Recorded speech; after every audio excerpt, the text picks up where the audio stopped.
Well folks, welcome back to the workshop. Today we have another oddball tooling for repair. This is another Virutex door morticer.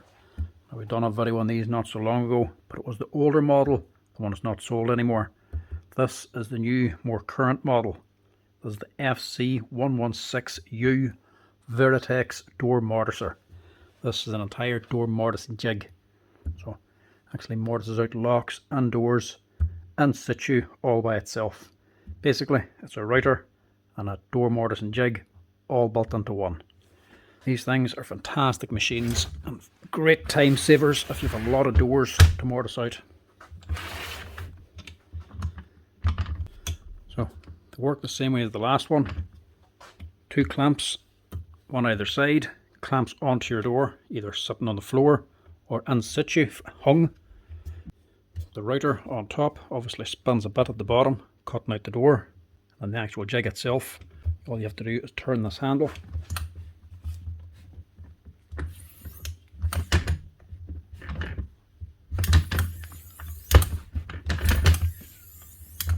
Which is actually kind of stiff. To move the router back and forth to cut out the height of your door mortise, and then every time you do a full rotation of the handle, it also ratchets down the cutter a little bit further, taking another cut. So every turn she goes back and forth and down. Keep going and actually mortises out the entire depth of your door lock onto the door. Of course everything's adjustable on it. You can set everything on it. So clamp this onto the door. You can clamp the different thicknesses of doors. I think this is all the way up to 3 or 4 inches. You can have it self-centered, or you can adjust the clamps so they're offset to offset the lock on the door. You can adjust the height of the cut by adjusting this little set screw here. You can adjust the depth of the cut, how deep your mortise in it, this little boy here. And obviously you can adjust the width of the cut by changing the router cutter down here. So by putting a different cutter on, you can change the width of the cut. Now she's not a cheap machine at €1,500, but it's not the type of machine you buy for doing the odd wee door. This is for somebody doing doors day in, day out, or going to a school or a hotel or something like that there, and could be mortising out 10 or 20 doors at a time. You can do this with the doors before they were hung. Clamp your door sitting up, drop this on top, clamp it on, switch it on, crank the handle, door's done. Even better than that, you can use these things in situ as well with the door already hung. So whenever you get these, they actually come with bars. Screw on the edge here. The bars connect together to make different heights. A little hook on the end of it. You set this up on the door where you want it. You put on your bar. You tighten it on so it's set to the right height. Then once you have one door set up, you're set up to do them all. Cut out your mortise in your door. Unclamp it, lift it off with the bar in situ, and then just hook it onto the next door, and then clamp your handles on again. That leaves you set up to mortise out every single door, the exact same position, very, very quickly. These things are a massive time saver. Now this one, customer says it's getting very noisy. I'm told it might be bearings. So the same as the last one basically. Switches this side. We'll knock her on here and see what she's doing. You have to push this wee lever over before you switch her on.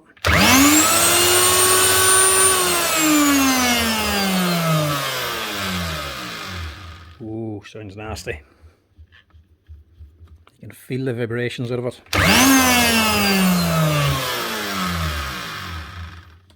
Right, that's bearings.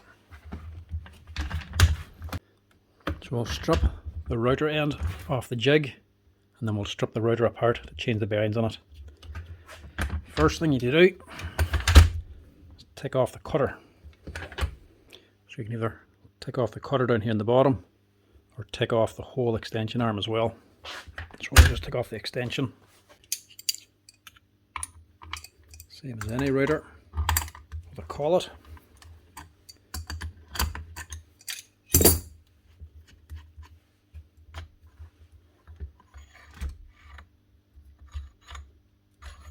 Now this also goes through another bearing down here, which is a brass insert in the middle of the bearing.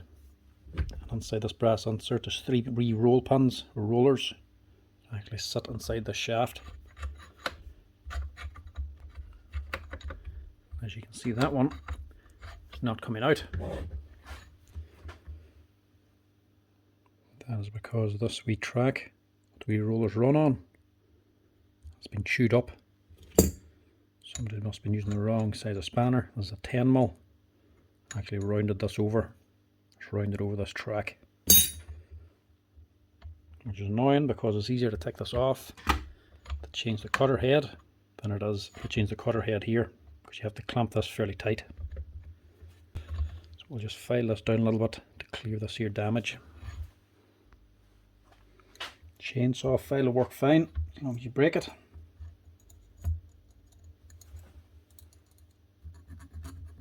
So it actually fits in.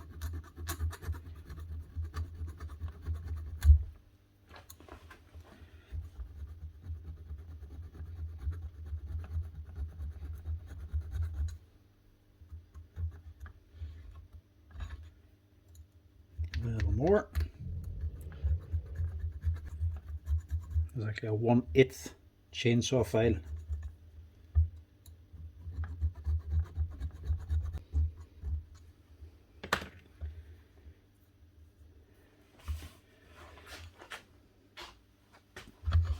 I'll just tidy up the flat edge as well.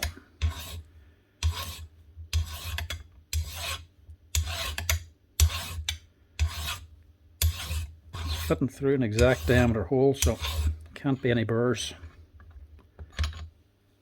There we go.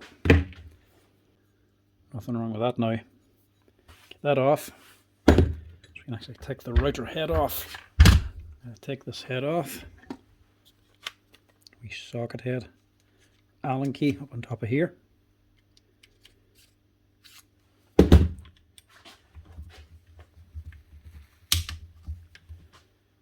that out.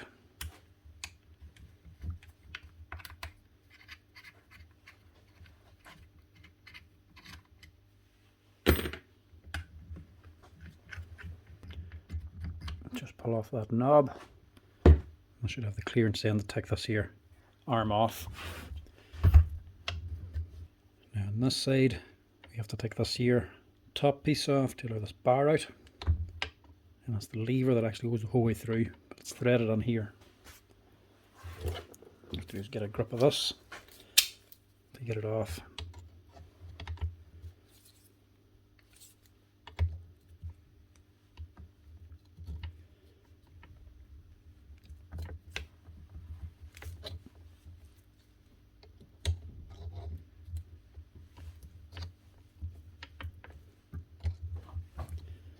Particular one is quite tight.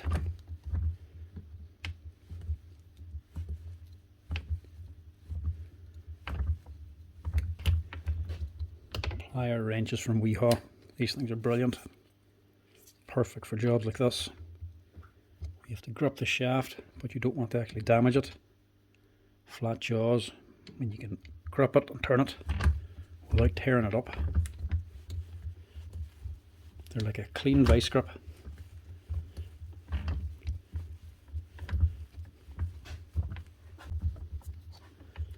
There we go. Pull that out.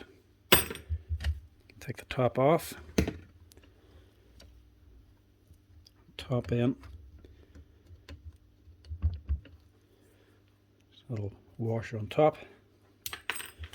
With that off,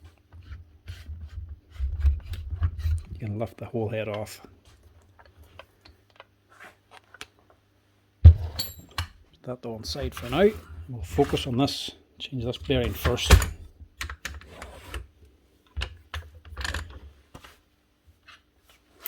This is the easiest one to get out.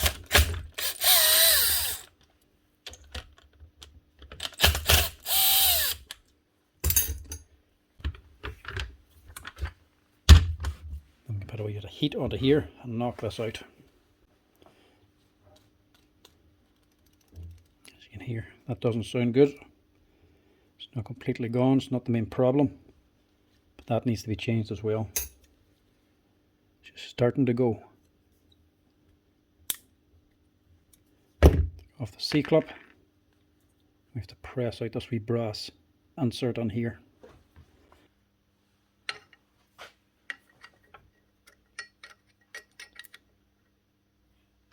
Make sure you get an exact fit. You don't want to damage anything here.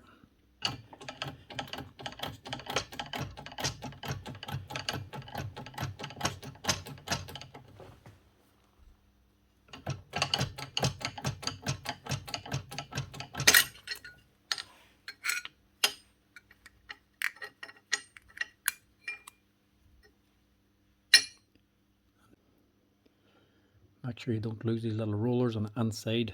Once that bearing's removed, they can drop out, and you need them to locate onto the spindle.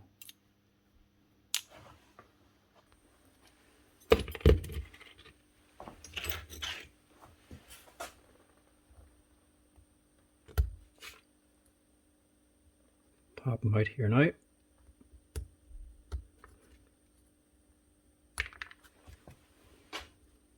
Clean out the little holders.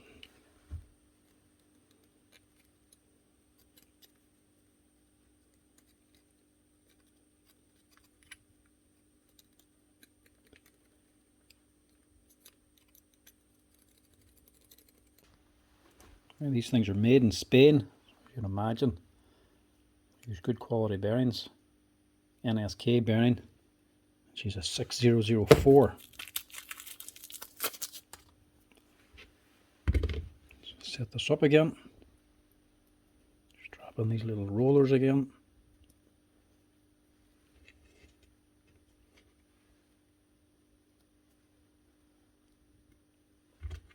Washer over the top. And press on your bearing. Making sure you don't let them rollers drop out. Now just make sure whatever socket you use fits over the sleeve. Because otherwise, whenever you press this on, and this is too small, it's going to damage that brass.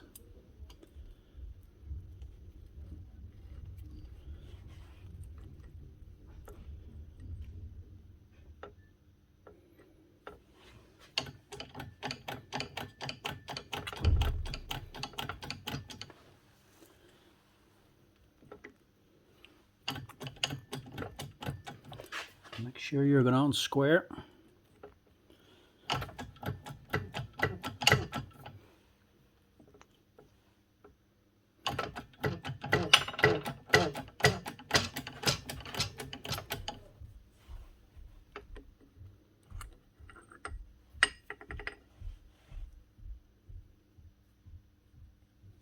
Nice one. Lastly, put your circlip back on.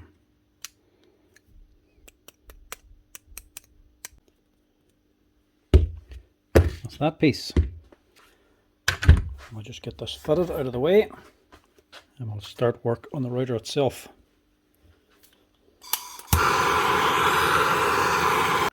I actually have another one of these to do as well, sitting outside, but taken in, but I don't think it's bearings in that one. One thing that is gone is this little brass insert.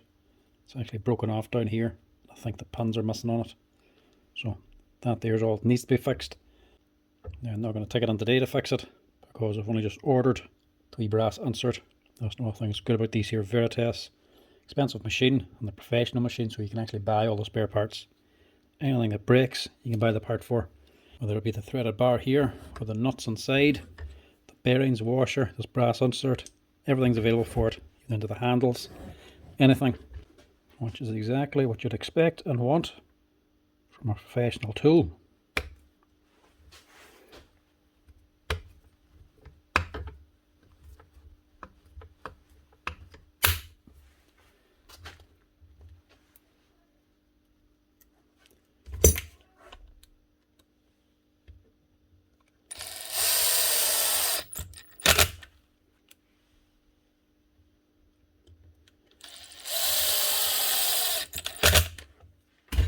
That's that bit.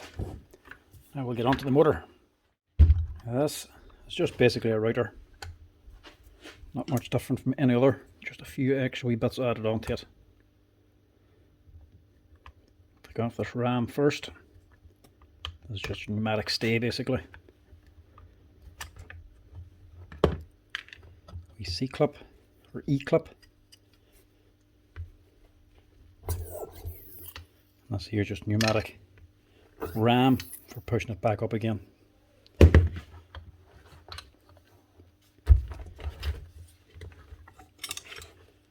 First off, brushes, get them out.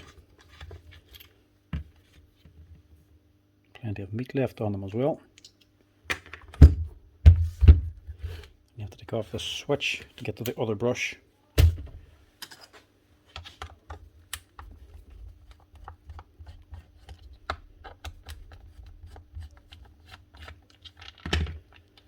Just take note of the way it is inside. There's a tight squeeze to get it all back in again.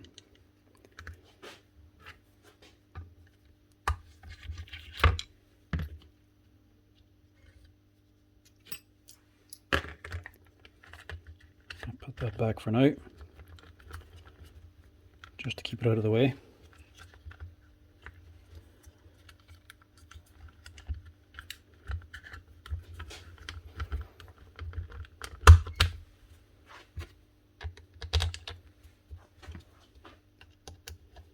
I'll just stop everything flapping about the place.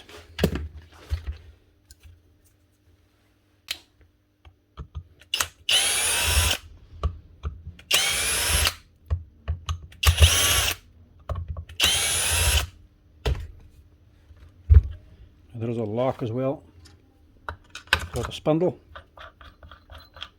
It just bolts through. Take that off. Luckily this nut's actually loose already. Sometimes you might have to give this a wee knock with a flat screwdriver and a hammer to get it slackened off.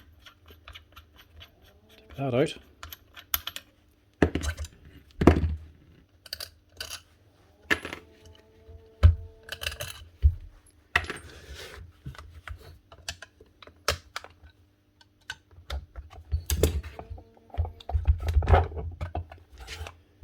Pull out your motor. Side. Ain't looking too bad. Decent enough field. Nothing spectacular about it. But she's tried and tested, and the field never gives much bother.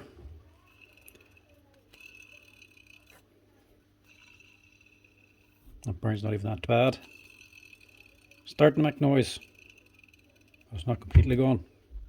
That other one must have been a wee bit worse than I thought. Now this one, top one's fine. That's still good. But we're on here now, so we'll change it as well.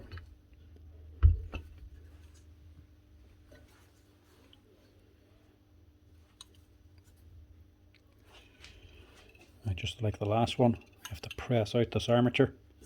The bearings on here in the housing itself. And it's screwed onto place. So the bearing's not going to come out. You have to support this aluminium housing down here and press down in the armature to get this out. Then you can take the screws out to remove the bearing. If you can, get it on the screw holes here, so you've got a good clamping hold just in case this is tight. Less chance of damaging the aluminium. This way, holding it here is a wee bit more risky, because if this is tight, I'll probably crush this little aluminium bar here. Not a big deal, but you'd rather not damage it. See if we can press this out now.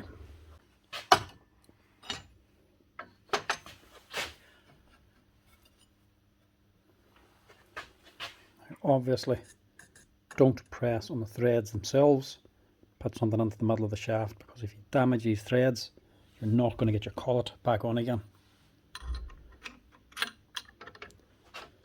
And if you can't get that on, you're going to be replacing your armature.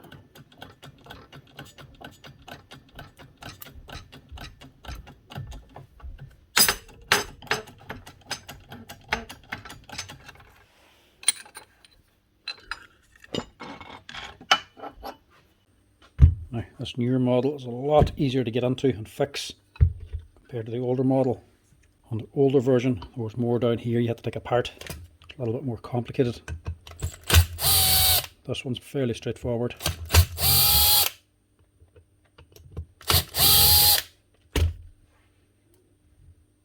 get that plate.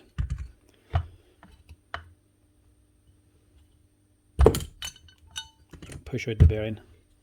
Same as the last one, we felt sleeve in the bottom. Here that's gone as well.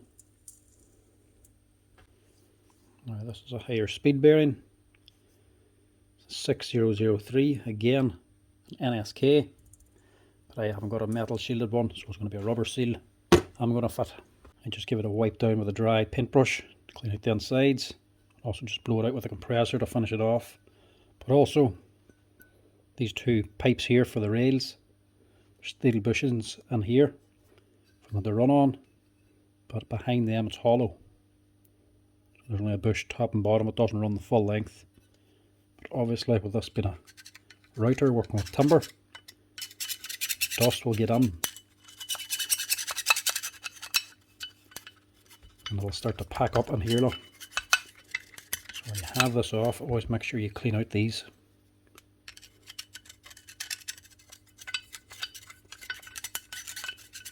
Eventually that dust is going to get in here, packed out completely, and it'll start making the thing very difficult to plunge. Give it a rub the flathead screwdriver just to loosen it up and finish it off with an air compressor. Just with your finger then, a little light wipe of oil to keep the rails actually lubricated. Doesn't need much. The more you put in, the more the dust is going to stick to it. Just a little bit. Now we fill sleeve back down here. Then your bearing should push in.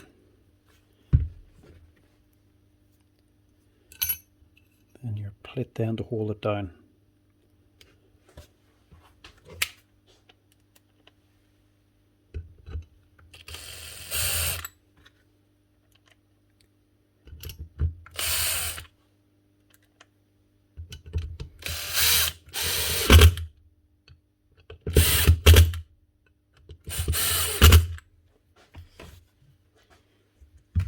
Lastly, let's just change this top bearing as well. No point in just changing 2 out of 3. Just change them all.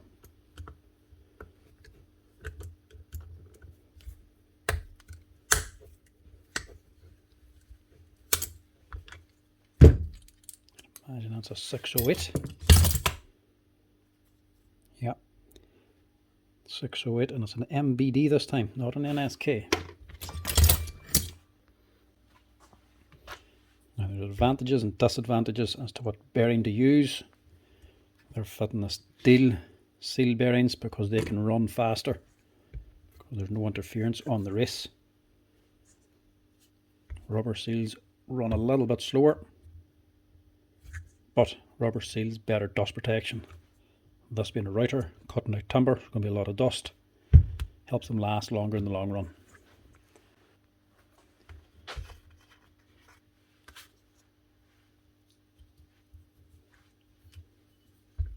Now, that should be her. Now, to press this armature on right, you want something to fit over the threads on the armature, but inside this housing to reach the inner race of the bearing inside. But you're going to be hard pressed to find something that thin and narrow to fit over the two of them. But if you can't get anything, there's only one thing you can do, and actually just press on the actual base itself and not support the bearing. Can't do it any other way. The bearing's screwed on, you can't put it onto the shaft first. You can only support it here or support it here. So I don't have anything to fit this. So the only thing I can do is support it on the aluminium base and press the armature.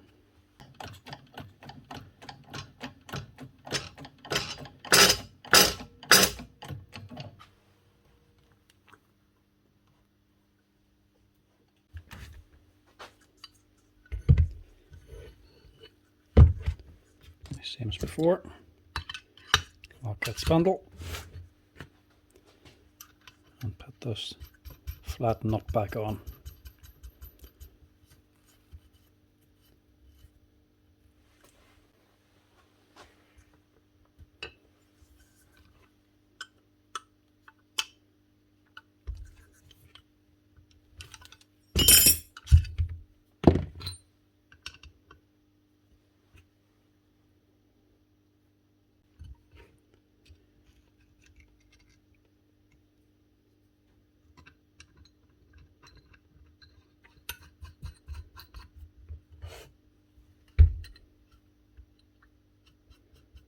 everything faces the same side, as in the hole for locking the spindle, the switch, and your actual crank handle. That's all on the one side here, so you don't fit it the other way around.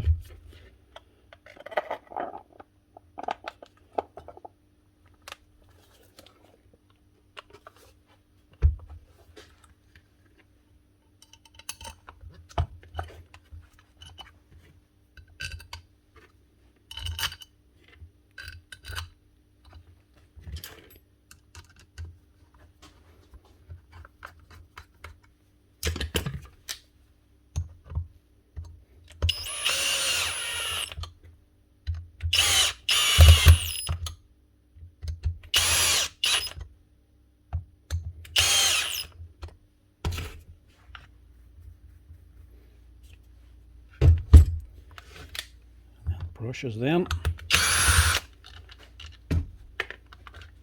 This all back out.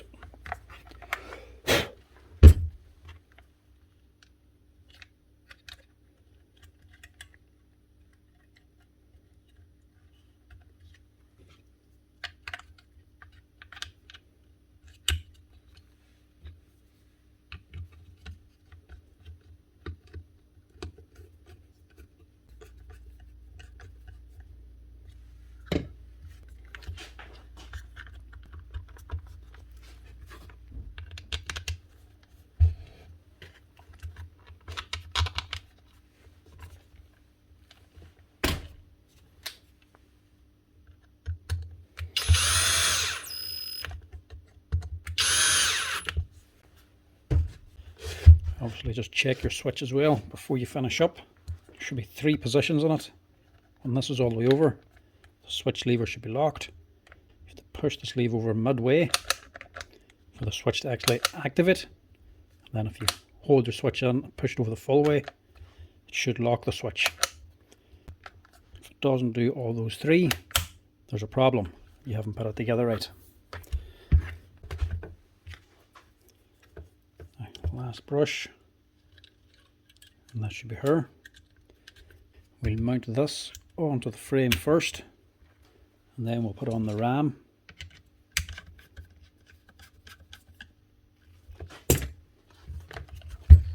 Now, again, everything on the one side, handles here, switch, lock pin. Slide her back on.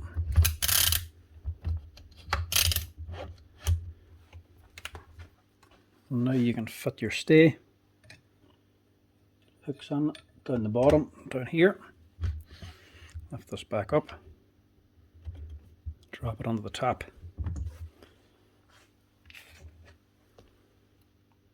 Then you E-clip to keep it in place.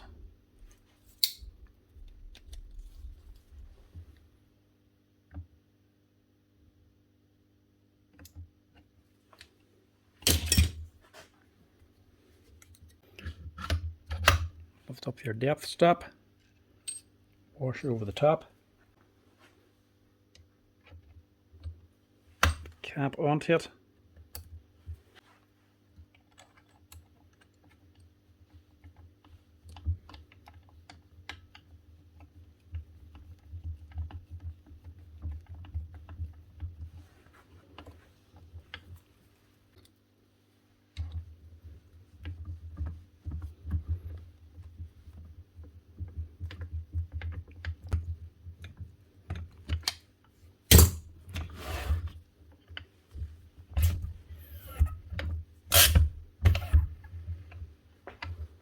Now, lastly, this little handle on the side, press it in,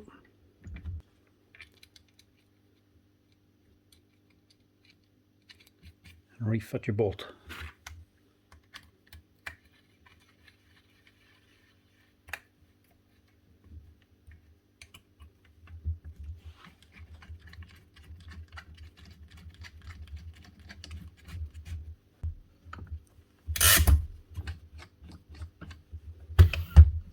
That's her.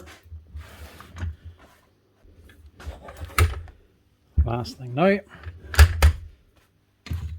reinstall your cutter.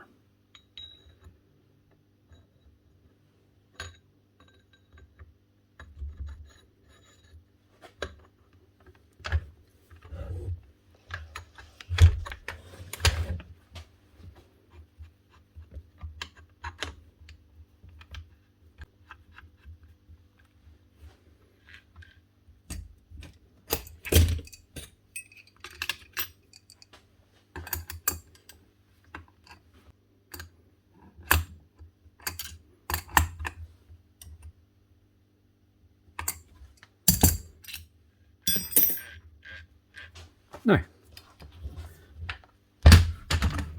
that should be her. She should sound a whole lot better now.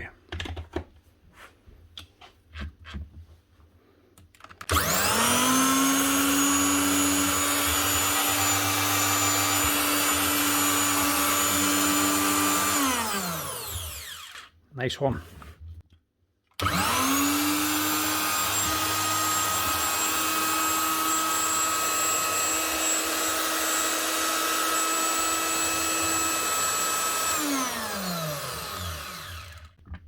No vibration, and she sounds a lot smoother. That's her. That's how you replace the bearings on a Virutex FC116C door morticer. Now these here, like I say, fantastic machines, but pricey to buy. But in saying that, they do last. This one here is from 2012. It's already got 12 years of work done. Well worth the money if you have the work for them. Anyway folks, thanks for watching. Give us a wee like and a follow if you're enjoying the tool repair videos. Leave us a wee comment down below if you have any questions. Cheers, thanks for watching.